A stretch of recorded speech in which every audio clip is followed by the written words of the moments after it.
on Wi-Fi, so hopefully this will actually not shit out or something. Oh, we'll tell you if you start shitting. Yep. Yeah, should be fine. But sometimes, usually when I'm on Wi-Fi for this, you guys will cut out for me for like seconds or whatever, which is dumb. But as long as you can hear me, or like you'll get like robot-y, but you're not robot-y for anyone else. Yeah, I know what you mean. Yeah.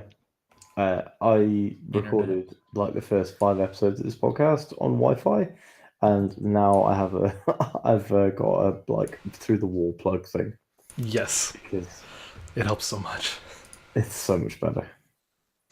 I don't know what happened to, because I haven't used the computer since the last time we recorded. Did Windows update? Yep. But it hadn't turned off. It did turn off, but maybe, but I don't know. Speaking of not knowing, let's start this podcast.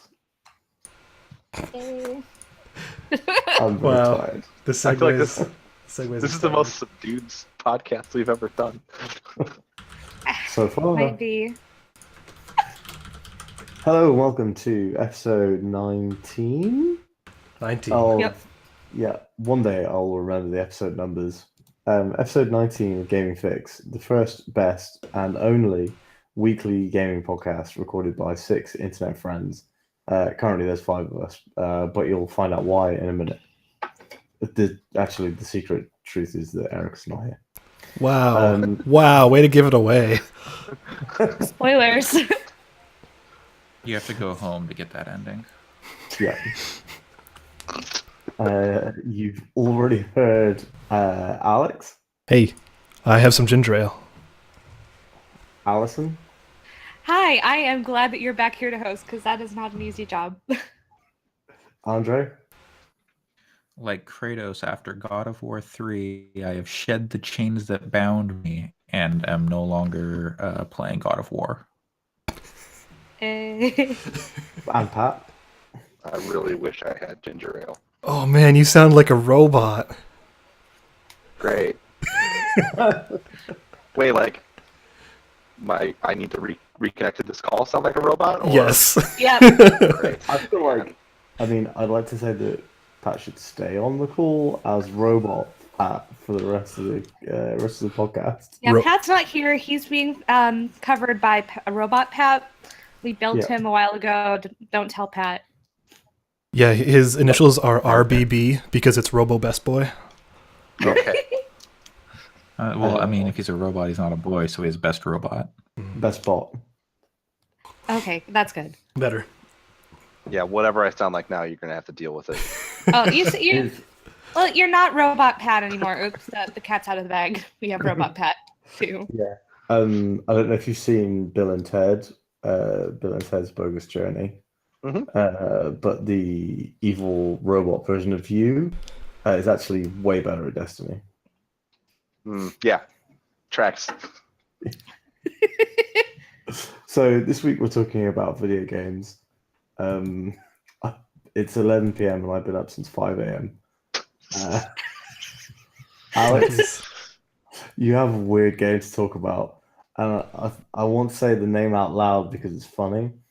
So you're talking about Bendy and the Ink Machine. Yep.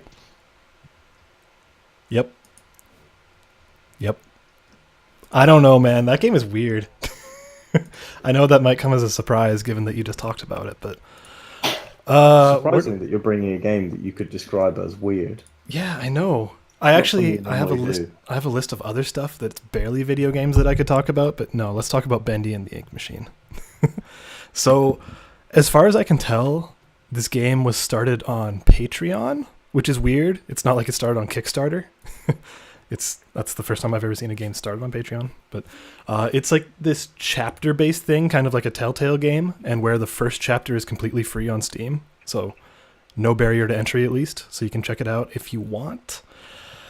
It's a horror game, and it's kind of like a mix between BioShock and Cuphead. So it's got kind of looks awesome. Like the aesthetic is very Cuphead. It's very old school Disney animation studio kind of thing. But the BioShock comes from you wandering around this location, picking up logs and doing some puzzles and stuff like that. Or by logs, I mean like tapes, like voice tapes kind of things. And I don't know, it's kind of walking simulator, so it's kind of like your Gone Homes or your What Remains of Edith Finch, but better than that. But it also has light puzzle solving. You can jump, so that's that's a step above Edith Finch. I keep wanting to say how dare you. There are no steps above Edith Finch. Not possible. I honestly thought Alex was going to say it's like Edith Finch or whatever, except good. I thought that's what was going to be said, and I was all ready to go. How dare you? I wouldn't say it's good. It's cool, but like, okay, so the first chapter, to complete it took me about 20 minutes. So Ooh. pretty short. And there are currently 3 other chapters released, and to buy them as a bundle is about $20. So the idea of spending $20 on 60 minutes of material does not sound very appealing to me. So I did not purchase the rest of them. But I don't know, it has issues. There's a lot of backtracking. Your character moves ridiculously slow, even if you're holding the run button. Like, it's got a real good atmosphere though. Yeah, I mean, I wouldn't mind if it was like a really, really good, like, this is awesome, you got to see this, $20 for 60 minutes of gameplay. I would be okay with that. But it sounds like it's not worth the time either, really, is the thing that would maybe turn me off of it. Yeah. Yeah, because I've paid full price for kind of shorter walking sim type games like Gone Home and Firewatch and Edith Finch, and I personally think that was worth it because they're very memorable, valuable experiences to me. But if this is not that, then $20 seems a little steep. Yeah, like its story is pretty ambiguous. Like it's interesting enough, but it's not telling you anything explicitly, and it's leaving a lot to the imagination, which, you know, in itself isn't a problem, but it's just a little too ambiguous, and it's trying to go for more like jump scares than story. So do you know how many chapters are going to be? No, 5? I don't. Probably 5. Yeah, okay. If Sam says 5, then 5. And they've released 4. So I don't know. Maybe it'll be worth checking out if they release all 5 as like a $10 thing. But for now, I'd say check out the first chapter, then leave it up to your discretion if you continue with it. I might do that. I'm vaguely intrigued, but I'm not great with jump scares, so we'll see. One thing I mentioned, and I'd be interesting if it's the same for you all, is that it had pretty intense performance issues on my computer, which is like not an old computer. Like the GPU is a 980, so it's not that outdated, but like it was chugging along at some points. Well, looks like you'll need to buy an 1170 come August, probably, maybe. I don't know. Did they actually announce like that? New, that is their rumored release date for the 1170. Cool. Hopefully Bitcoin doesn't exist by then. I mean, I think the 1180 like supposed to be July or something. Mm-hmm.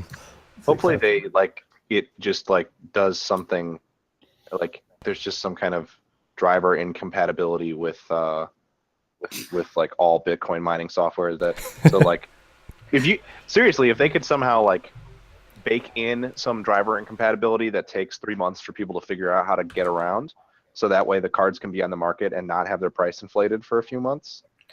Boy, wouldn't that be nice? Prices do like a minor prices have supposedly come down. I don't look for GPUs, but I saw like a story pop up. It's like, hey, prices have come down and you can get graphics card at a reasonable, normal price now. I've also heard that, yeah.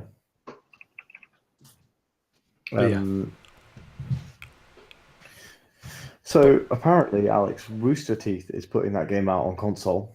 What? Yeah. It's a good reason to not give them any money. Sorry, wait. So Bendy and the Ink Machine is coming to console published by Rooster Teeth? Yeah, to Xbox One, Switch, and PS4. Weird. Like, So I thought that was super interesting. is that the when I first read that on game? Wikipedia. Is that the first game they've ever published? No, I- I don't think so. So didn't they publish their own anime game? I think they did. Oh, did for Ruby or something? Fallout 4. Maybe. Oh, I didn't know that Ruby had a game. There's definitely multiple Ruby games, I think. Oh yeah. So if I can take up one more moment of y'all's time, because I wasn't here last week, I can tell you about what I played last week / watched last week, which was I finished an anime. I don't know if you've ever heard of this genre before, but it's this animation that comes out of Japan, I think. Oh, you mean What? manga? Yes, an animated manga. Japanimation, I think it's called. hmm Yeah, I think it comes I out of think that's China. called a hentai. Yes, it has all the H scenes, but Something about yaoi. I think it's yaoi. some Yuri. But so I watched the Oh, show. that's the ice skating one, right? Yeah, Yeah, and it's yaoi also on ice. it. Oh boy, I'm not going to describe what Yuri actually is to y'all. But anyways, Ice Clanid. skating astronauts. Oh boy. So Clanid is a really lovely television show that was actually based on a VN. So I finished the show and then actually went back and played the VN because it from what I heard reading about it is the show follows the story pretty closely for the most part until the very ending, where it diverges. The show gives you, I don't want to say a happy ending, but a happier ending than the visual novel does. So I wanted to experience that visual novel happy or other ending, and good lord, is it incredibly dark. I don't know if I would recommend that show to anyone in this room. I've already talked with Erica about it and been like, yo, you should never watch this. Because like it's a really cute slice of life comedy, slow paced kind of thing with really great characters who have really fleshed out backstories and stuff like that, which is awesome. And it plays it super straight for the most part with a few emotional gut punches. Then like the last arc goes absolutely insane. And it just makes it incredibly sad. And like I heard some people call it traumatically sad, to the point where if you have depression, maybe don't play this game or watch the show for that matter. I almost want to spoil why, but I think it's worth experiencing if you're interested in it. I'll say the story is a bit predictable, but the best thing about Tell it, me later. I will spoil you later. But yeah, though it's a bit predictable, the writing and execution makes it pretty crazy good. Okay, because you had me really interested with the whole slice of life with fleshed out characters and like kind of slow paced thing. Because I haven't really been into anime for a while. Like I was really into it in high school, but it's since kind of fallen away. But the last couple of things that I've really loved in it are just that kind of like slice of life thing. Like I was really big into K-On! For a while, so Oh, well, K-On! Is fantastic. good anime. It's so, and K-On! Too, and the movie. Good anime. So like you have me interested in that. It's like goes off the wall. It's like traumatically sad. I'm like, okay, maybe this is not something that I need right now. There is a slice of life anime that recently came out. I'm looking it up, sorry, because I can't remember the exact title. Yeah, it's called A Place Further Than the Universe, which is a slice of life anime, and it is extraordinarily charming and beautiful and has a very positive and uplifting feel by the end. So that might be more to your taste. I might have to watch that. But yeah, But Have you seen Your Name? I need to. it's very good. I It's really want like to see it. one of the best looking movies I've ever seen. Oh yeah, Shinkai does amazing work. He also made 5 centimeters per second. Yeah, which- we've got that on Netflix watch list. It's really good, but similar to Clanid, go in with a warning that it's also very depressing. Awesome. But yes, Clanid, really good. Check it out. Watch the show if you want, and then the visual novel's good, but it's basically the exact same story, and I think the show probably does it a little better. So that's Noted. it, yo. Exciting. Speaking Mhm. about doing things better, I hear that Japan does theme park rides better. Andre, Uh, I can neither confirm nor deny that claim, as I've only been to a theme park in Japan, at least when I've been able to ride like cool theme park rides. I went when I was like 4 to like Disney World, but meh. But yeah, I went to Universal Cool Japan 2018 at Universal Studios Japan, and like every year they do like some like limited themed attractions, like I think they've done like an Evangelion one. Last year they had an Attack on Titan one. I don't know what those attractions actually were, but they're probably similar to what they did this year. And so I went to Monster Hunter The Real, and that's what it's called, Monster Hunter The Real, and Final Fantasy VR roller coaster, which was a real roller coaster, but you put on like a VR headset. Uh, but let's see, Monster Hunter. I was disappointed. Basically, you just get this like little square thing, and then you stand in front of a big screen, and there are like these IR sensors, camera things, and you hold up the thing, and depending on how you hold it, it'll like see the symbol on it, and then it'll put like a weapon in your hand. So you can do like a lance if you hold it in front of your chest, or if you hold it above your head, you get a long sword. Like out and like sideways, I think you get, or like out with like your fist pointing out, this going this way. You get a heavy bow gun, and then if you just kind of hold it out up and down, you get a great sword. And then like the monsters from the game come on, and you can kind of like swing at them, but you don't actually affect them. It's just like a video playing out, and you're on there, and then it'll take your picture at like a couple points throughout. So I went with 4 friends, and that's the max you can get on like a picture. So that was cool, but the pictures are kind of bad. Just because everyone's trying to figure out like what's going on, like what is happening, and then it takes your picture like covering your face with like the lance shield or something, or like one of the weapons. That was kind of lame, but it's like a fun, dumb thing. The costumes that all the people who were like running the thing had were incredible. Like just like the most top tier cosplay costumes for like Monster Hunter you could think of. The only complaint I would have about that is it wasn't any of like the late game cool stuff. It was just like the stuff you see like NPCs wearing. But that's whatever. Were there any palicos? There was a palico on a video. No IRL palicos. Missed opportunity. Yeah. But they do like get you to do like the little fist pump thing and like chant where you go in and stuff. So it's like you're going on a hunt. So that was like kind of fun and interesting, but would have been cool. I was disappointed by. What was that? Sorry, I said it would have been cool if there was like a cafe and they made you eat before you went on the ride. Oh, yeah, that'd be cute. Like a Palico Cat Cafe. Yeah. Yeah, we'll come back to Monster Hunter later in this podcast. And then the Final Fantasy one. Also when you do it, you get like a code for like a limited edition quest in Monster Hunter that you can only get if you go to the Universal Studio thing, and you can like take people on the quest in the game if you have it, and there's like some limited gear that you can only get through that quest. So I'm gonna do that finally. And then the Final Fantasy VR ride they replaced Space Fantasy with it, which was lame because Space Fantasy was my favorite thing the first time I went. But like it's the same roller coaster, I think, just like maybe slightly altered, and you have VR goggles on, which was just like a Samsung Gear VR. So that was like surprising when I looked. I was like, oh, hey, that's just like some real cheap VR thing. And so you're in like a spaceship or like a crystal ship or something behind like a Moogle. Moogle's flying everything, and you're just flying through like different realms of Final Fantasy. And there's like giant what are they called? I don't know, like the big iron guys with the big swords and stuff like that, like all attacking. And then you go into, was it Midgar?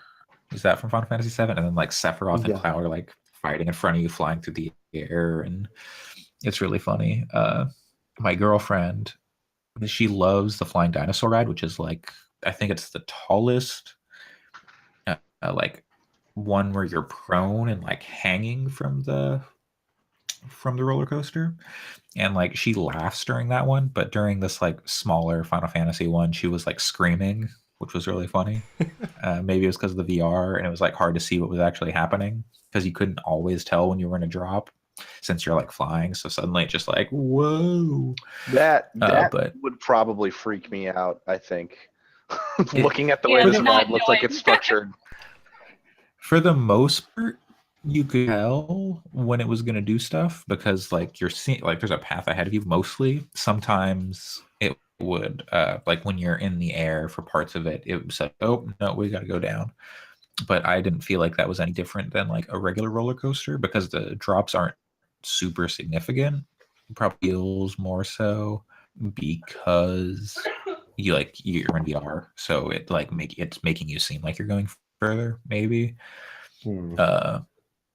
But yeah, and that was like it was a cool ride, but like I would have liked some more Final Fantasy deep cuts in there.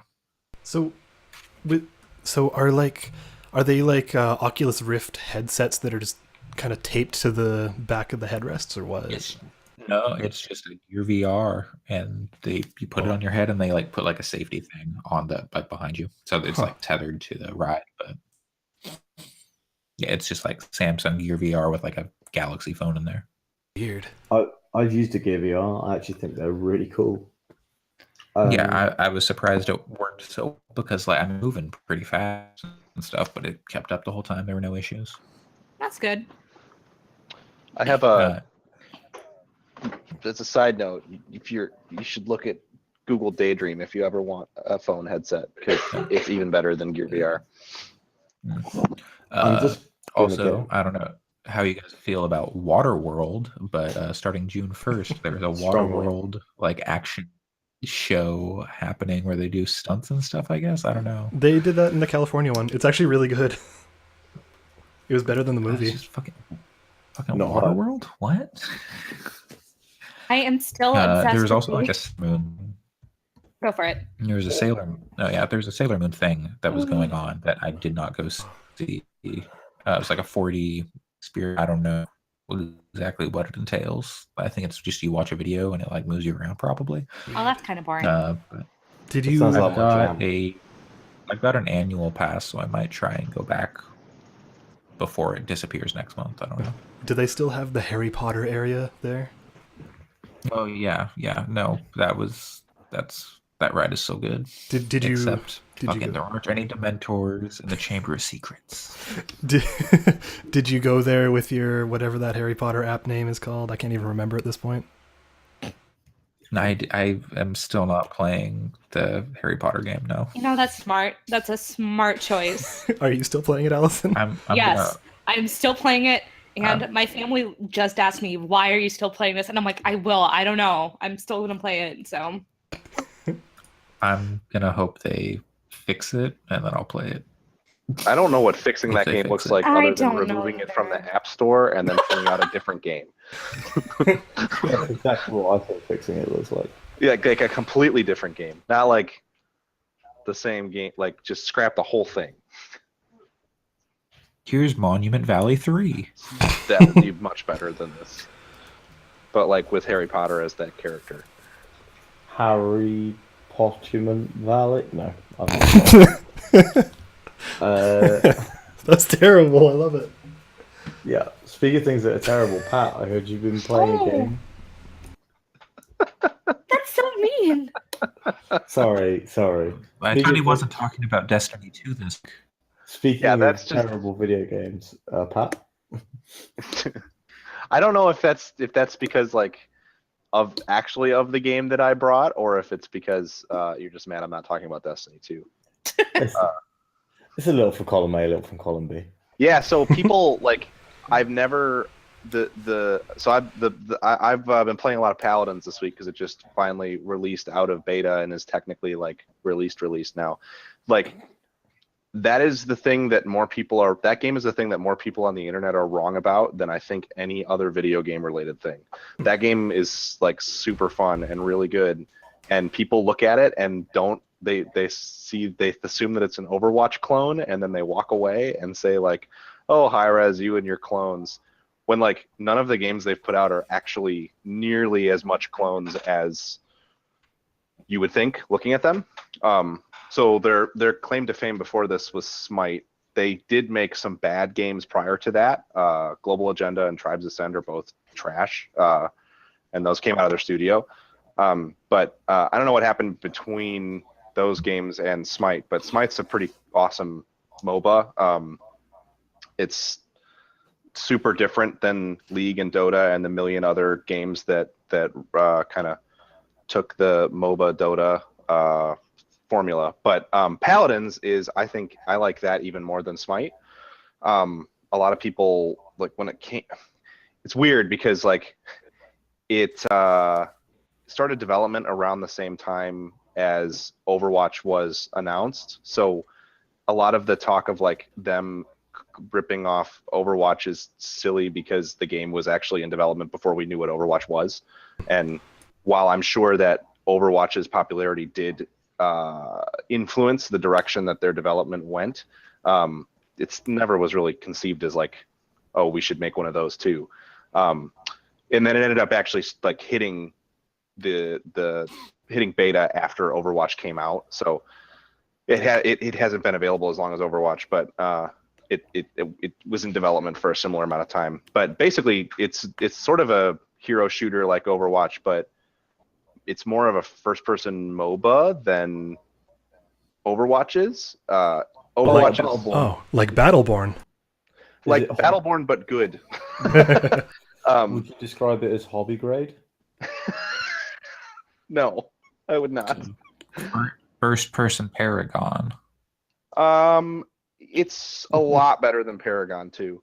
Where do I sign up my refund?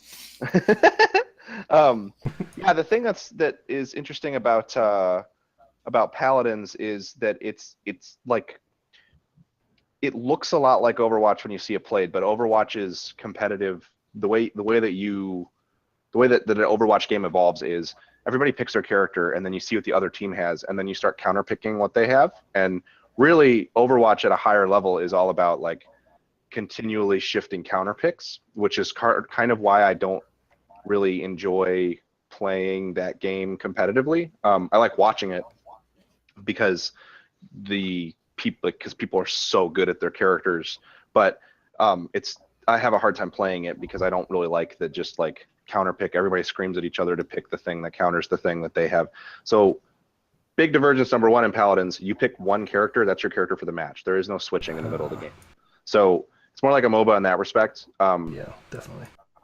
And team comp is extremely important. So you need to have like a support champ, a tank, and then damage. And there's frontline, support, damage, and flanks.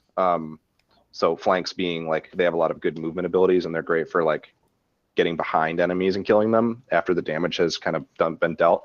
So that's one of the first major differences. The second one is that you have a set of loadout cards that are that you make loadouts for your characters with that allow you to kind of modify how they work. So they might have things like your healing on your right click is a heal for a teammate, and instead of being might reduce the total amount of healing it does, but also reduce the amount of time it takes for the healing to come out. It's a bunch of like very kind of granular changes to the character. One of my favorite characters right now has a card that increases the amount of ammo in a clip when in each clip. So then each character also has a few different talents, they're called now, which are like high level changes to how they play that you pick on a per match basis.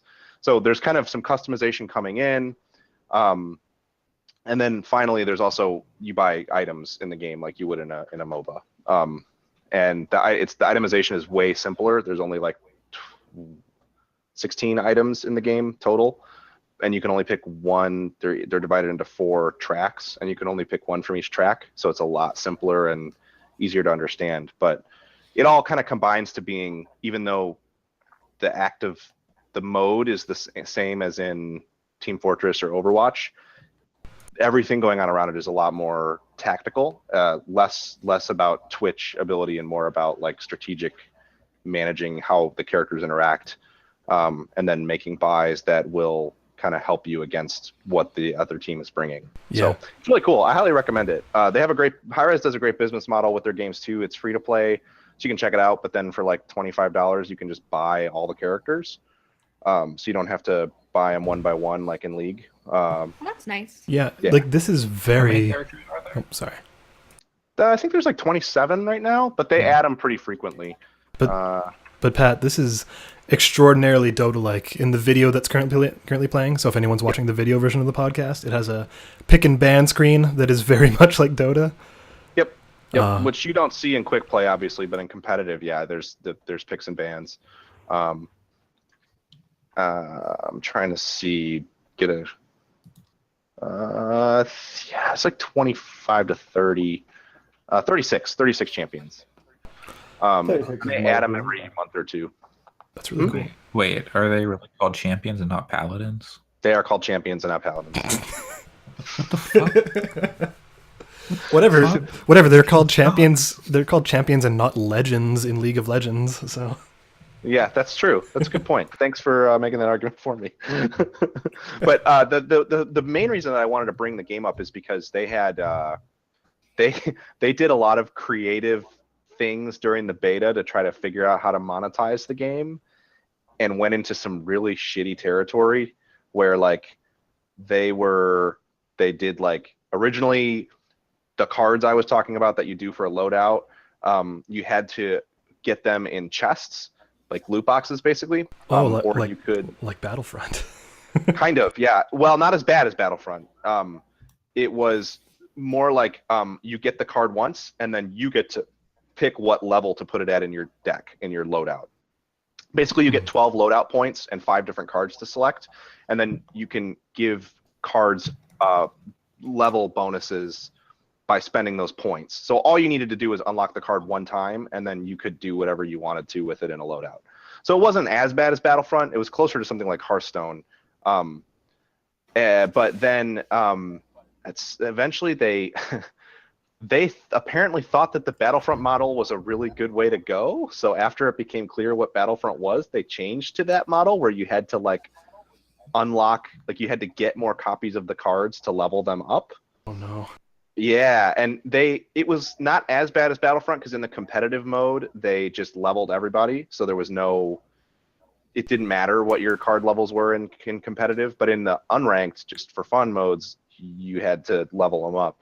So that was terrible, and it led to this mass exodus from the game. I stopped playing it around then too, just because I was confident they would fix it. But so what they ended up settling on was just the Overwatch model. Now all the cards are available all the time at any level for free. You don't need to do anything. And then the only thing in loot boxes are cosmetics. So no gameplay affecting stuff is locked up, except for obviously you need to get the characters either free to play by grinding them out or buying the pack that has them all in it. So it's pretty nice that they came around. They put out a big like mea culpa statement too before the game came out of like when they made the change to this Overwatch model where they were like, we fucked up big time. We're really sorry. This was a bad idea. This was stupid.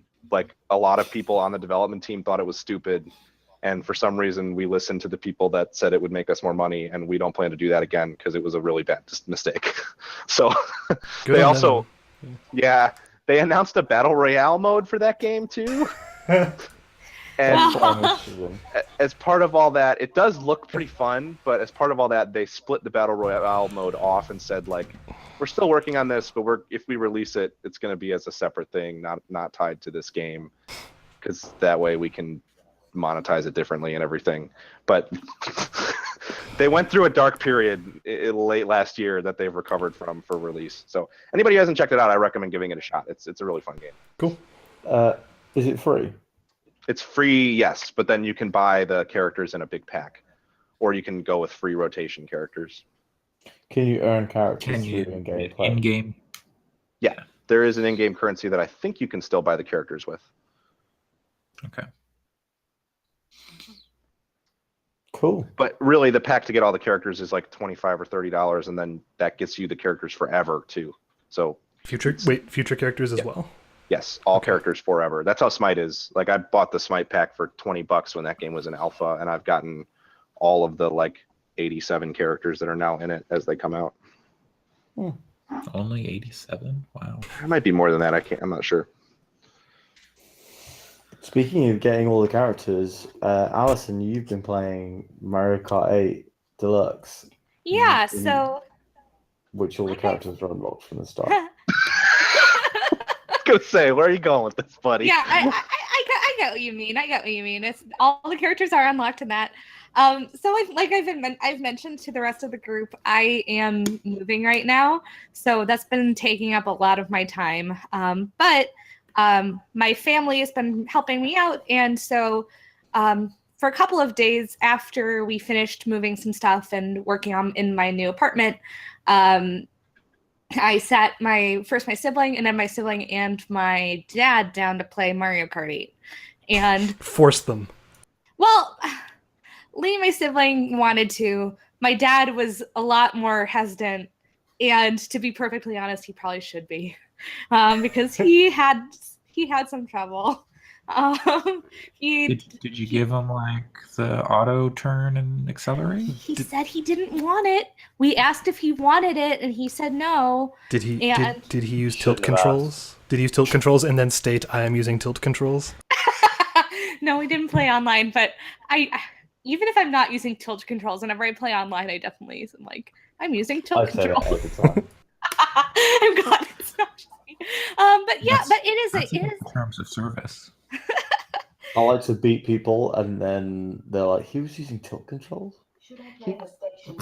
But yeah, I also like to note that my dad, when given all of the various characters that he could choose, he immediately went for Waluigi, which I was like, Oh, I am a proud daughter that you're immediately like, I gotta play as Waluigi. Wait, sorry to interrupt, but have you guys been seeing all of the Waluigi memes recently? Like the video YouTube memes? No. There's so many. It's like But he loves Waluigi. What can There- I say? there's It's almost like like Polygon made Waluigi blow up. it's crazy. Like there's like the one that comes to mind immediately is like Evanescence's Bring Me to Life, but they replace like me and life with wah, so it's like bring wah to wah. It's really dumb. Okay, Anyways. podcast, I'm finding that. Okay. But the thing that kind of strikes me whenever I do this is just how much I feel like I'm playing a Switch commercial whenever I bring my Switch out and play it with people like that. Just because it always feels like, here, let's sit around the Switch and each have our own Joy-Con and play Mario Kart. And it always just feels like such a good experience whenever I play my Switch with other people. To the point where, again, it just sometimes feels like I'm playing a Switch commercial. And I don't know if there's any system that I think has really captured its selling point as well as the Switch has. Because like with the initial commercials of like, here, you can take it and everybody gets a Joy-Con and everybody can play it. It's like every time I play it with like that, it feels like I am in a giant Switch commercial going like, woo, isn't it great to play Mario Kart with my family? But that is such a fun pick up and play a game. I feel like I play it every couple of months, maybe. I don't play it that often, but whenever I do, it's always a really good time. So I'm grateful for the Switch, and I'm also grateful for all of my mobile gaming to keep me sane while I do this move, because I have not had any time to give to something like God of War, which I need to get back into. You should play Marvel Future Fight. I'll say it every I week. do. And we're playing it. I should instead of playing Harry Potter Hogwarts Mystery, which I'm still playing. I But think I I have think Future you- Fight on my phone now. I downloaded it, but I haven't started it yet. I sent you guys all the screenshot. My energy thing has now gone up. I now have 3,000 out of a possible 71 energy. Why is I love that. like that. That's amazing. You get so much free energy every day because it's like the 3-year anniversary, and I've also like got basically I registered my account when it first started, and when I logged back in 2 years later, I'd been getting all of the gifts and all of the like login bonuses for 2 years. So I had like infinite money, infinite characters. It was very good. That is very good. It's like you're using cheat engine. You know, that game was actually too overwhelming for me. I haven't like uninstalled it or anything, but there's so like much. there's so much stuff in it. I actually started playing this this Dungeon Hunter game just came out this week. Dungeon Hunter's was like Gameloft's shitty Diablo ripoff for phones. So they came out with a new one called Dungeon Hunter Champions, and it's basically Marvel Future Fight, like pretty much exactly that game.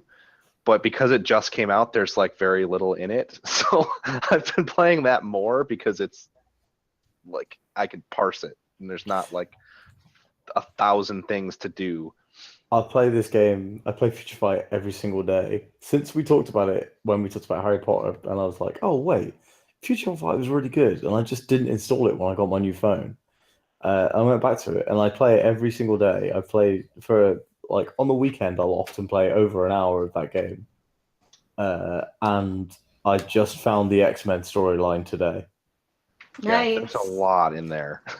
It's very good, but there's a lot in there. It's a lot in there. Hey, Allison, Yes. did your dad end up winning any races? No, he came in last pretty much every single time. And then he gave up Not- after a while. wow. He's not a video game player. I thought we used to play. The reason that I asked him was because we used to play Star Wars Episode 1 Racer together when I was a kid. So we played that, and he did fine then. So I was like, you can do Mario Kart if you can do that, but I don't know. Also, just one more thing I'd like to mention is today was apparently a bunch of kind of local retro shops are trying to start free video game day, in addition to there being free comic book day. So it's over. It's over now if you're listening to this. But just a reminder to go check out the local retro stores in your community, because they might do stuff like that, and they're generally really, really nice. And I had a very good time, even though I was waiting in line for like 45 minutes to get into the store. What free video game did you get? I got Tetris DX for Game Boy Color. Woo. Pretty good game though. No, I was like, this is not bad. Yeah, I was honestly expecting the free game to be shovelware, but I'm like, this is not a bad pick. So Not it at seemed all. like other people were picking out their games. They're like, dang, this is a good game. So I'm like, it seems like they had some pretty good solid picks in the free games, which I was kind of surprised about, because I again expected it to be like $3 shovelware games. I thought you got Pokemon Pinball. I bought that. I bought Okay. that at the store. I actually got both versions of Pokemon Pinball, because I saw that there was the Game Boy Advance one. And he's like, "Oh, do you want the old janky one too?" And I'm like, "I 100% want the old janky one." So That's Alright. that's the only one I've ever played. I played it I once played as a that game kid, a and I lot. was like, I was like, I wanted it so bad. So I'm very excited that I have it. And I find weird like Game Boy games to be really fun, especially the ones that have all the weird like add-on stuff on top, like the fact that you have to have this you have to have a AAA battery in there for the Rumble Pack.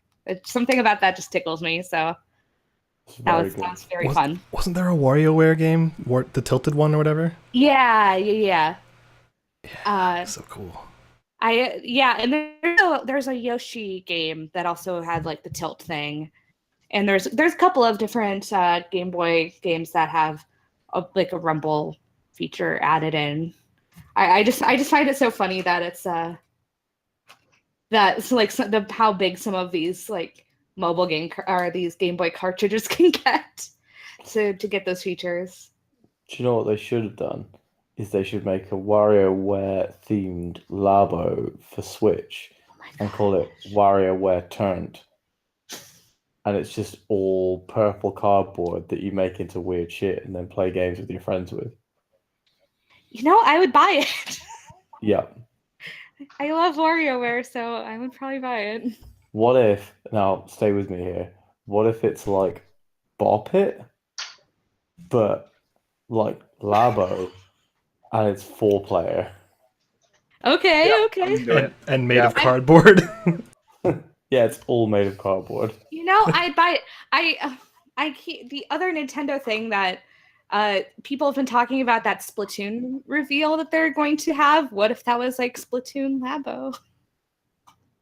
If it's just a What paint would that gun. even be? I don't know.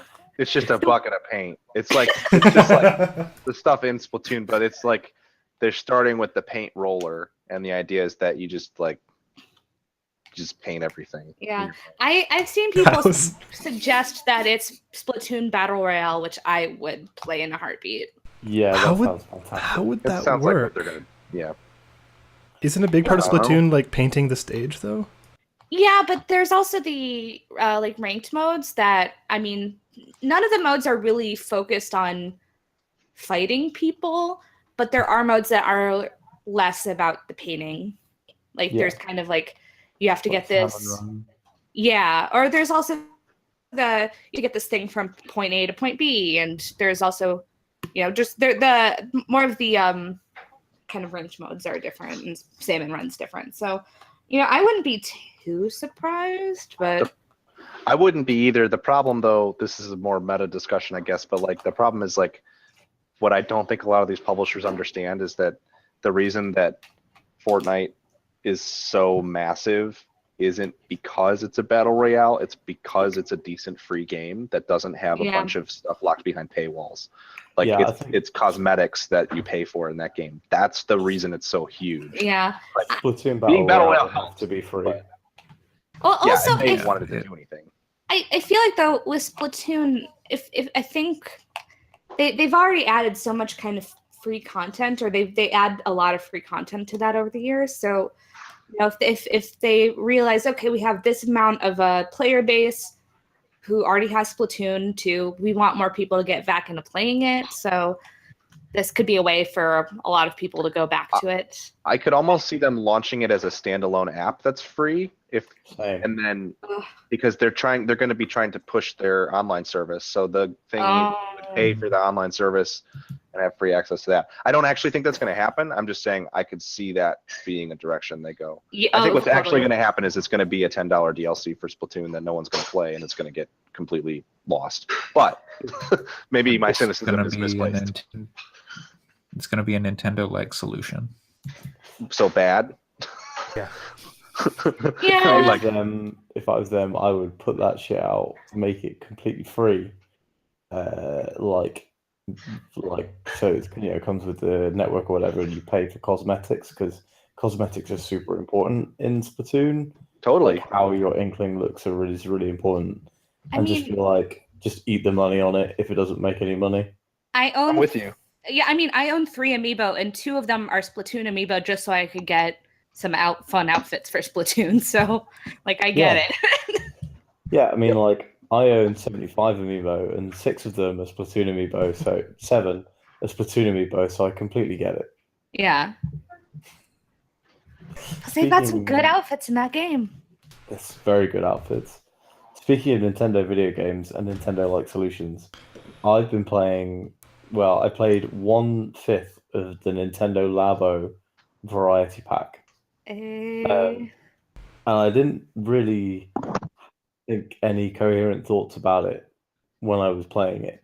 So I thought what we could do is maybe do a little AMA where you guys, if you have any weird questions about Labo, you could ask them. Because, like, the whole thing of Labo for me, and the thing that was enjoyable, the thing that, like, I enjoyed the most, and my fiance also, she made the Labo piano today, and she was like, I mean, like, playing with it was great, but making it is the star of the show. And, you know, we're not a cardboard folding podcast, so Not yet. yeah, I mean, watch out for Labo Fix coming August 2018.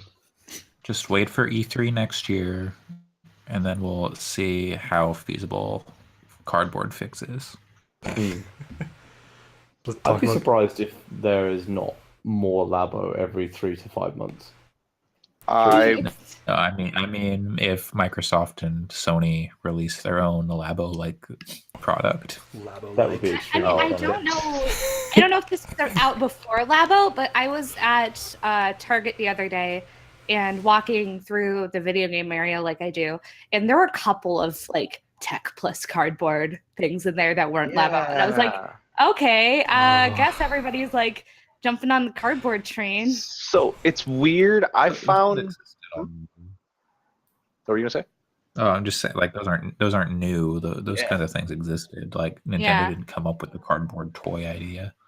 I didn't realize like that it was when I went to go buy Drop Mix last year. Gray purchase, by the way. Totally have not even touched that thing since then. Anyway, I've played it 3 times. it was when I went to go get that thing. I walked through like the connected toys section. There's some crazy shit in there that we, for some reason, don't ever hear about. I don't really know why, because it seems video game adjacent enough that you would see more stuff. But there's some actually cool looking like toys that do stuff that Labo does, and that go even beyond that, like those RC cars that are like super advanced, basically like super advanced slot cars and stuff. Like there's a lot of neat things that I'm surprised we don't hear more of from gaming related websites. Seems like an untapped market to me. Funny story, Penny Arcade talks about those stuff all the time because they play with their kids with all these connected toys. That would require me to have any interest in reading anything those guys have to say in 2018. Yeah. True. Or having children. It's a Okay, difficult wait. balance. So yeah, Sam, I've got a question. Which fifth of Labo did you play? I made the house because it was the only one I hadn't seen anything about. Which one's the house? What does it do? So basically, it's a Labo house, and like you put the switch in the front, and then the house has 3 holes in it, like one on each side and one on the bottom, and it comes with 3 Same. tools. So like one of them is like a crank, one of them is a push button, and then one of them is a turn key. And like all I can see is Pat slowly nodding his head. Just like- You're just not making it better with these descriptions. I'm sorry, dude. Well, what else would you call it? It's not a lever, it's a crank. Anyway, The motion That's what doesn't they help. they call it a crank. Anyway, so you have the 3 holes, and what you can put like one thing in on the side, like one tool in on the side, and it'll do one thing, or you can put it in the bottom and it'll do something else. Yeah. And Yeah, then that's how it works. and then you can combine 2 to do an alternate second thing. And if you put all 3 tools in, it takes you to a different space, and you get like a little mini game.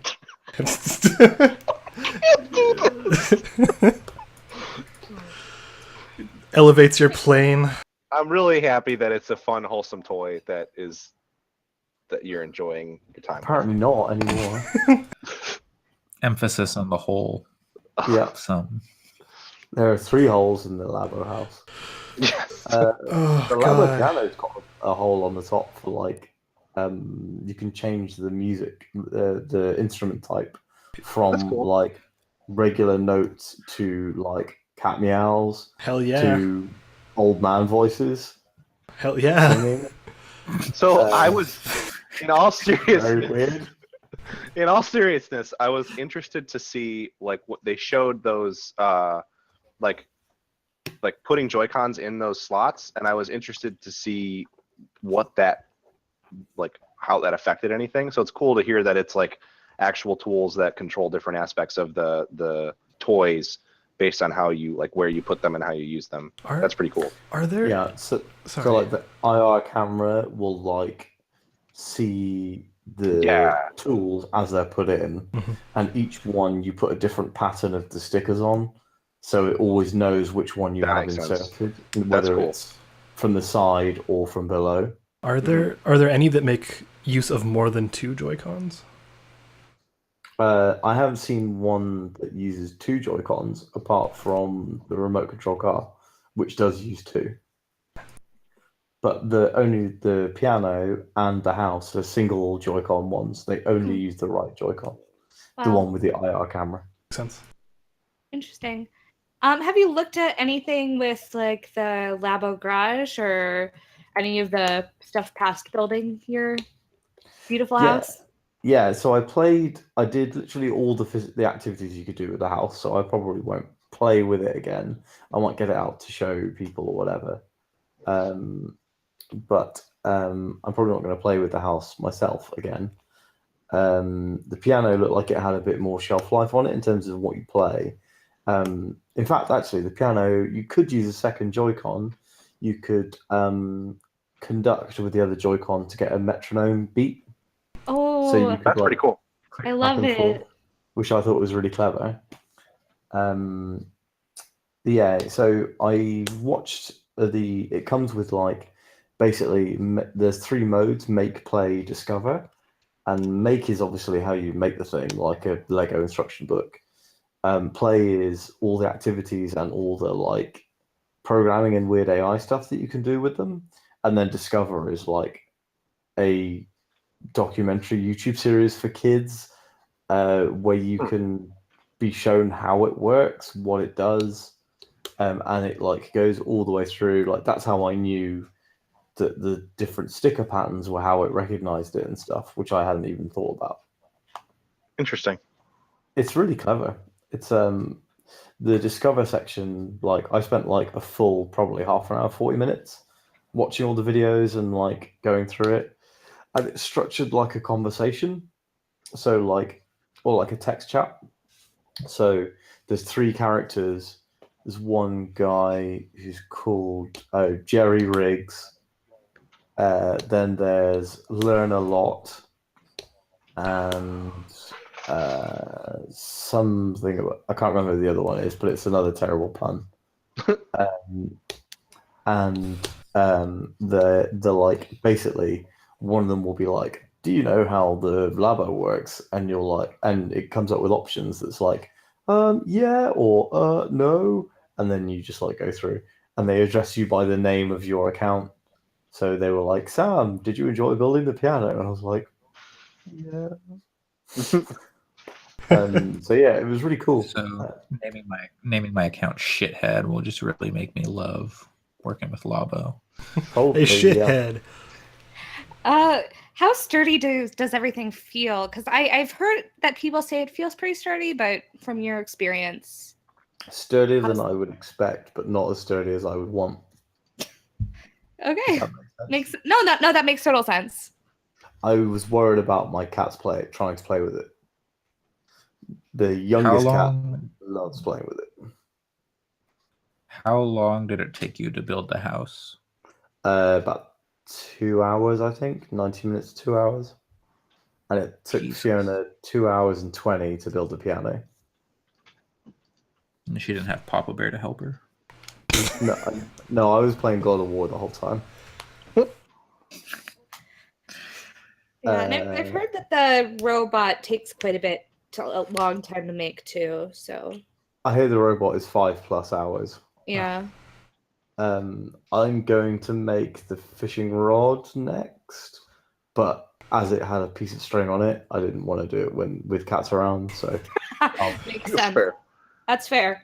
I'll probably retreat to a room with a shut door to make that. He'll do it right after the podcast since the cats are in bed. Barry is somewhere. I don't know where he is, but Gus has gone to bed. Speaking of going to bed, what if we did the quiz so that I could go to bed? How's everybody feeling on that front? Excellent. I'd love to go to bed. Great. Me too. Yeah. It is 4 o'clock here, but I would love to go to bed. Mm-hmm. It is 10 minutes past midnight. It is currently Sunday. I'm catching up with Andre. My microphone just fell off there. Sorry, everyone, for that horrible noise. That looks very unstable still. Talk about precarious microphones. Okay. Quiz question number 1. Which Mario Kart game was the first to feature animated mustaches? Is it A, Mario Kart 8, B. Mario Kart Wii, or C. Mario Kart 64? Let's get your What? answers in 3, 2, 1. Show them. So anyone who said A, Mario Kart 8, you're correct. Hey. Looks like- Get wrecked, I'm a big nerds. fan of that question. That was a very good quiz question. That was good. He's learning. The learning machine. Savage. I make great quiz questions. I just don't think you appreciate it. It's like if you make them before the podcast, they can actually be good questions. I still think about those like the Open critic score. That's I make those before. like the I still think podcast. about that Ni no Kuni though, how many Oh yeah. how many games there are in there, because that I have that tripped me always up. enjoyed Sam's quizzes. Thanks, Pat. That's why you're the best boy. The person who's worst at them, I've always enjoyed them. That's saying something. Question 2. Waluigi was first introduced in the Mario Kart series. A, true, B, false. Shuffling my papers. That's 3, 2, 1. Show them. Everyone got that right. Yeah. Introduced in Mario Tennis. That's what I thought. Yeah. Waluigi. Yay. Mr. Eyeballs. Yeah. I totally nodded like, yeah, that's totally right. And then I thought, I was like, wait, no. Is Mario Tennis out this month? June it's next 22nd. month. Okay. I'm looking Okay. forward to that game. Yeah. I'm super into that game. Let's all play that online a lot because I'm gonna love it. Yeah. Yes, let's do that. Yeah. I'm gonna get it. Yeah. Question 3. How many models can you build for the Labo Variety Kit? Is it A, 5, B, 6, C, 4? So I'll give you those answers again. That's A, 5, B, 6, C, 4. Okay. Do you want 3, 2, 1, show me your answers? Everyone who put B's, so we've got B's and A's. So you can actually all have a point for that because there are 2 RC car models. Ah. I thought you were Technically counting the build little Joy- 5. Don't you build that like Joy-Con holder at the beginning You build too? a practice model at the beginning. Okay, But, that's what I was thinking it was. I'm going to give everyone a point for that. Hey, trick questions. Yay. Everyone's happy. The true correct answer is 5. So, Andre, you can feel really good about that. Question 4. Which of the following is not a real class type in Paladins? Oh. Is Uh-oh. it A, flank, B, frontline, C, fast? Fun tip. A, Pat said these earlier on in the episode. Oh no! I think I've ruined almost every single one of the quiz questions around my game. Don't worry, Pat. I don't remember. Fun tip 2. Frontline is the name of the flea medication my cat had. Did you? Okay. So, which of the following is not a real class type in Paladins? A, flank, B, frontline, C, fast. And 3, 2, 1, show me your answers. Everyone who put C, you are correct. So that's Hey. Yay. Excuse me. lots of correct answers today. Sorry, Erica. Yeah. Andre went to see a Final Fantasy ride, so I got to put in a question about Final Fantasy. Oh. Final Fantasy is Jesus. one of the top 10 best-selling games of all time. Game franchises, sorry. But what place is it? Oh fuck. A, 10th, B, 3rd, C, 8th.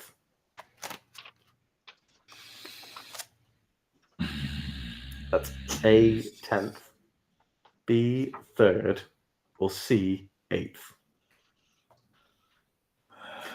3, 2, 1, show me your answers. Everyone who puts C is right. So it looks like that is Yay! Pat and Allison. Yay! Pat, is that your first ever clean sweep? Yeah. That would be true. Congratulations. Thanks. I was really hoping you were going to put a Destiny question in just to spite me. It's just where I'm like, name all of the sons and daughters of Oryx. No, Just you got to like- say, like, what zone is Xur located in this week? I don't know that. I should probably find that out so I can go see the. I don't think I've got any legendary marks. Or Gesundheit. whatever they're called. Legend shards. Legend zones. Destiny's a very good game. The new content is bad. Not bad. It's just very Bad, it just seems average. thin. It's just so I'm average. Yeah. very close to buying it on PC just so I can get the season pass. So when the season 2 or whatever, like the year 2 expansion comes out, I can have it. I don't think it 'Cause, works like, that way. It does not cover season 2. No, it only covers the first two, Season Curse of pass. Osiris. Yeah. What It's the $35. It covers the 2 DLCs that have come out so far because they're 20 each. So you're basically Yep. saving $5 off of Warmind and Curse of Osiris. They're, Or if you they bought- don't sound like they're worth $20. They are not, as I said, as I was talking about earlier in the thread. Then I'm not buying it. Okay, that's good. That to know. said, it's the Humble monthly game this month, so you can get it for $12. So yeah, the thing is they'll release a year 2 version like Taken King that'll probably be 60. So you'll still But be it'll spending have $60 on the game. It'll have everything, but if you buy the $12 Humble version, then you don't have to buy the season pass. The question is whether or not you'll be able to play the year 2 content without playing Warmind and Curse of Osiris, which I don't know. I think last time Fuck you that. had to have the expansions to play Taken King. I believe you did. But I also believe people were super pissed off about that and that they addressed that But at didn't, some point. didn't the season pass cover Taking King? Because like I thought they changed the scope. No, And it so- No, it didn't. didn't. You still had to spend 20. It was a $20 upgrade, I think, to get Taken King as a standalone expansion thing to your Destiny. If you didn't have it yet. it was $30. 30. Okay. I was gonna make a Yeah. I was gonna make a terrible joke when you said it was a different scope. I was gonna say, oh, was it a Listerine? That joke is better than the DLC for Destiny 2. Wow. No, I don't know. I'm into it because the stuff they touch on in the Destiny 2 DLC is stuff that I'm really interested in. I haven't played even Curse of Osiris yet because I didn't get around to it on PS4. I'm excited to check it out on PC because it's parts of the lore that I'm interested in. Expectations because they already screw up the lore. Yeah, that's too bad because like that and Warmind also like the Warminds are really interesting to me. So I think it's cool that it covers Rasputin, but like it's so thin content wise that it's easy for me to say it's probably not worth anyone's $20, even though I'm interested to play them. So I bought the gold edition of Destiny, the digital deluxe, which What I did. was the main game, a shitload of free content, and the expansion pass. Mhm. And that was about 10% cheaper than buying them both separately. And so it cost me £90. Yep. Which is like in the UK games are roughly 45-50. Digital games tend to be 50 to 55. And I got the digital version as well because I just wanted to be able to boot it up whenever I wanted without having to like search Yep. out a disc. Which is what I did with the original Destiny as well. And like I feel like I got my 100% money's worth from the full game and season pass before any of the new season content came out. Because I probably played that game for about 110 hours. And like my metric is usually £3 an hour, and that's like less than £1 an hour for that game before You DLC. only ever bring that up when talking about Destiny. You should. Every time you talk about Destiny, you bring that up, and it's like almost like a defensive thing. So you're like trying to. You should. You should. Like, no, it was worth it. You should play Bendy and the Ink Machine. I will say that Destiny 2 is still it's easy to get into even still, which is a nice thing. It's not Yeah. like if you bought into World of Warcraft right now, for example, totally different thing, obviously, because Destiny 2 is like less than a year old and World of Warcraft is like over 10 years old. So I get that they're not the same thing. But if you were to buy into a game like that, a running MMO with multiple expansions, like you would be so incredibly lost. And that's true of most games, I think, that are of this ilk that are kind of, and with Destiny 2, it's very easy to just get rolling and play. And I think the way that they format the DLC, even if it's not the content itself isn't great, is really nice because it's just stuff to worry about at the end once you've done all the stuff that is in front of you in Destiny. And the activity tracker thing is still, the director thing is still really, really good. Very good, yeah. Like being able to just pull L2 and see everything that you need to do is so helpful. The only thing that sucks in that game that is not as evident as you get further along, but is noticeable early on. I only had one friend I was playing that game with on PS4, so he and I were it was pretty easy for us to just stick together. Because I was also like, that was when I was living effectively alone. My roommate we didn't do a ton of stuff all the time together. So basically, like, I could just, every night after Destiny 2 came out, I would just go home and we would play it. And we were in the same time zone and everything, so it was easy. But now I have a bunch of people that picked it up because of the Humble sale, and so there's like 10 of us playing it, and it's hard to keep track of everyone. Some people are level 20 already, some people are like level 8, some people are level 12. Like, nobody can play together at this point.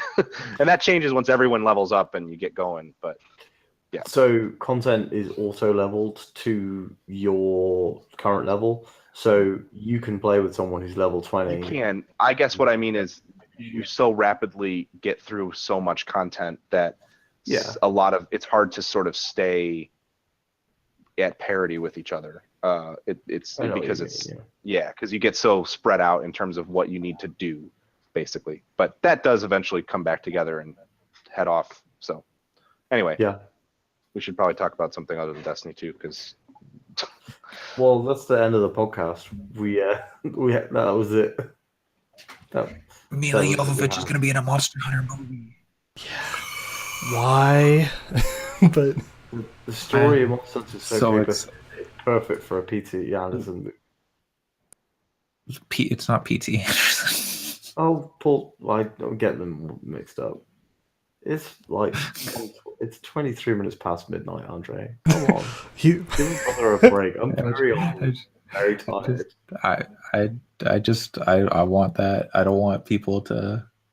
Yeah, no. People have been shitting on those Resident Evil movies, and I take offense to that because those movies are perfectly all right. The third one's pretty good. Good movies. I watched one in the middle of the series, and it was pretty entertaining. Was it the third one? Was it the one in the desert, which is basically like Mad Max? It might have been. I don't remember. It was like it was in college, and in like the common room, somebody had that on. So I'm like, I don't remember it very well, but I was like, this is not bad. Yeah, the third one is fine. What? Third one's very good. That's what I was going to say. Have any of you guys seen Triple X: The Return of Xander Cage? No. No. I have seen the first Triple X more times than is probably reasonable. I have seen the first two of those films. I will not see The Return of Xander Cage. I was going to ask how it compared to Resident Evil movies, because basically Triple X: The Return of Xander Cage is maybe the most self-aware, stupid action movie I've ever seen. Wow. It feels like Vin Diesel writing Vin Diesel fan fiction, and it's like basically what that movie is. There's a scene in the movie where he has to go get his iconic fur coat, and he goes to London to get it from a computer hacker, and then she's like, "Why don't you sleep with all of these women that I'm not friends with?" And Vin Diesel's like, "Of course I will." I don't care about that part, but he has to go get an iconic fur coat from a computer hacker? Yep. Like, is that an intentional Watch Dogs reference? Probably. That sounds like an intentional Watch Dogs reference in a Vin Diesel movie. The whole of that movie. So he's got like this crazy crew, and it's like they've got all these special skills, and one of them is just that he's a really good DJ. I think that's in the first movie. No, the actual Vin Diesel writing Vin Diesel fan fiction movie is The Last Witch Hunter, which is Oh. based on his D&D Ooh. character. I thought you were gonna say Riddick. Riddick's I actually know. good though. Okay, so But- watch Triple X: The Return of Xander Paul Cage. will make W. you mind. Maybe. Paul W.S. Anderson made the Mortal Kombat movie, so Solid you choice. know his I don't know. his video game adaptations, they aren't like good movies, but they're fun. I almost would rather So see I'm Paul excited Thomas for what he Anderson does in try to Monster make a Hunter. Resident Evil movie. See Wes Anderson make one. Or Wes Anderson. Cool. No, let's end the I would podcast. definitely watch a Paul Thomas Anderson Resident Evil movie. I That'd will be, watch this I would Pulp watch Fiction that so much. movie. I will Wes watch- Anderson should make a Labo movie. You know, That's all his movies. of any director to make Like, a Labo movie, It's like half of them. It's Wes Anderson. That's right. And it'll have Jeff Goldblum in it somewhere. Jeff Goldblum is the Switch. Hmm. You He keep just- making me all he want to does see is this push his movie. fingers. Jeff Goldblum plays the Switch. I would Um, pay to see that in the theaters. Isn't Bill Murray in all his So- movies too? Yep. Yep. Okay. Bill Murray is the fishing rod. So you can find us all on Instagram, Twitter, and Edward Norton is the Facebook by robot. searching for Fix Podcast, FYX. I don't know what's happening. We're ending this podcast. That's what we're doing. Yeah, let's end this podcast Yeah. because Oh. I want to go to bed. I Oh, feel well- like it's necessary for my personal well. Owen Wilson is Um, the person. I want to see this movie. Look, guys, just watch Triple X: Return of Xander I'm Cage. not going to do that. I'm going to tell you right now. I Pat, appreciate your points, but I'm not going to. You can tell me more about it, but I'm not going to watch it. I'm not going to tell you anymore. I'm just going to tell you to trust me, and I genuinely think you will like it. All right, I'll find a movie to trade you. Yeah, I'll do that. I will watch a movie. It's going to be A rancid hostage movie. situation. I've never seen such an intentionally stupid and over the top funny movie. Anyway, you can find me on Instagram and Twitter ranting about how good Triple X: The Return of Xander Cage is at least once or twice a week at SGCH. You can find Alex by googling him. Or you can find me on Pornhub at COOLSL4W. That's almost a thing. Posting comments on things like, "Oh, what a nice scene." Allison, Oh, the mise en scène is really off the charts here. What You genre? can, you can find me on Twitter and Instagram at WRITERSERENYTY, and I'm basically retweeting everything about Brooklyn Nine-Nine right now. So look forward to that. Yeah. every week do you think about how making a easier to spell or understand? You Sorry, asked me this last time, and 100% yes. The answer is going to continue to be yes every week. You're gonna ask me every week. Do you ever think about an easier name? And then I'll always say, yeah, I do. One Think day about you'll just change it to Xander Cage Fangirl or something after you've seen You this know, incredible movie. 420. Of all the usernames I could choose on Twitter, that's probably one of the least likely. I bet there already is that account, which is a shame. You know what? You'll have to put a few Look this up. X's before and afterwards, maybe 3 of them. Andre? You can find me writing PTWS Anderson. That last Anderson is for Wes Anderson / Vin Diesel fanfic on fanfiction.net. Just Google that PTWS Anderson. You'll find me. I spent a lot of time on Wolf's Law fanfiction.net when I was 17, and I'm not going to tell you what my username was. Pat? You can find me at JesterPC and my blog at gamingandconfidence.com, where I'm gearing up for another series that's probably going to take up way too much time. And I now have a job where I write most of the time, so it's blog content slowing down a little bit, but it's not going away. But this is the sneak preview. I'm about to finish the second game in the Divinity series, so I'm looking at writing Jesus about Christ. both Divine Divinity and Beyond Divinity pretty soon. And for true gamers who appreciate computer role-playing games and their rich history, you're going to really enjoy it. PC Master No, Race. that wasn't True gamers, Jesus Christ. That wasn't a Jesus Christ. Why are you playing? That's a Jesus Christ. What are you doing? Yeah, 'Cause it's- myself. this Yeah, is- I know. It's This gonna is a take like fool's it's gonna errand. take 4 years to get through all of them. Yeah. Hey, I I'm think gonna it's be like a third of the way through the series already. Pat, when you get to Dragon Commander, patch me in. I'll get on board. Oh, believe me, there will be a lot of Dragon Commander content. I adore that game. by the way, Xander Cage Fangirl is not a Twitter username. So Sam, if you want it. I am going to register that Twitter account right now. Too slow, Pat. No, I don't have enough time to do that. Okay, goodbye, everyone. This is a really good podcast. Everybody should bravo. Also, I don't bother playing Paladins. Just ignore Pat. Thanks, everyone. Good night. Thanks. Oh, you won't Pat, play I'll play a Paladin, game but of you want him to Paladins. watch The Return of Xander Cage. I Yeah, see. I will play the exact time limit of the movie The Return of Xander Cage in Paladins. That's not good enough. I don't want to give you a fun thing to do while I subject myself to that. You're getting a much funner thing to do than playing Paladins. Yeah, like I here, Pat. strongly disagree with that assessment. Look, I think- I'll just find a couple of YouTube clips and send them over to you, and we'll see how we feel. I mean, if you wanted to watch a shitty movie, you could just get him to watch the Avengers: Infinity War. Oh. I'm glad the podcast is over. Okay, because bye. I would have to Yeah, end bye. it. I have too many things to say for this, and we can't extend Speak it. of movie fix. Everybody We- square up. Yeah. Yep. I think at some point. Now We I'm have to. currently unemployed. Movie and comic fix could be a thing. Now that I'm Start to employed, work it's on it. harder for me to make that work, but I'm sure we can figure out a way to do it. Yeah, easy. I'll just All dub right, bye, myself guys. in. Okay, bye. Bye.